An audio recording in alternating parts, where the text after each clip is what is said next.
তিনটা পেছে উঠেন ভাই। বন্ধুরা, এটা হচ্ছে মা বিড়াল। এই মা বিড়ালের বাচ্চা হয়েছে, দেখেন কত সুন্দর বাচ্চা। এই যে সাদা কালারের দুইটা বাচ্চা আছে, এই একটা বাচ্চা আছে। তো ইনশাল্লাহ আমি এই বাচ্চাটি নিব, আমি রাখবো। এই দুইটা বাচ্চা কি, দুইটা কি পুরুষ? না, একটা মেয়ে বাচ্চা। একটা মেয়ে বাচ্চা।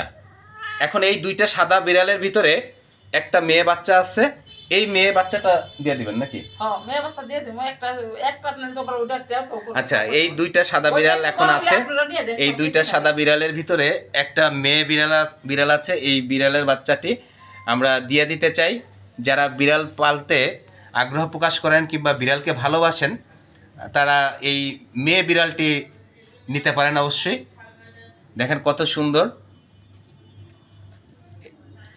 অনেক সুন্দর দেখতে। আমি এই বিড়ালটি রেখেছি ইনশাল্লাহ। এই বিড়ালটি আমার ছোট মেয়ে, খুব বিড়ালের পাগল বললেই চলে, ওর জন্য এটা নিয়ে নিব। আর এই দুইটি আছে, দুইটির ভিতরে একটি মেয়ে বিড়াল, সেটা আপনারা নিতে পারেন। যদি কেউ নিতে চান তাহলে আমার সাথে যোগাযোগ করেন। এটা হচ্ছে ওর মা, অনেক কিউট দেখতে, অনেক সুন্দর, অসাধারণ। এবং ওদের যে বাবা, সে বাবা এই মুহূর্তে নাই। ওদের বাবা একদম বাঘের মতন দেখতে, অনেক বড়, অনেক কিউট লাগতেছে দেখতে। যদি নিতে চান আমার সাথে এখনই যোগাযোগ করেন, এই মুহূর্তে নিতে পারবেন ইনশাল্লাহ।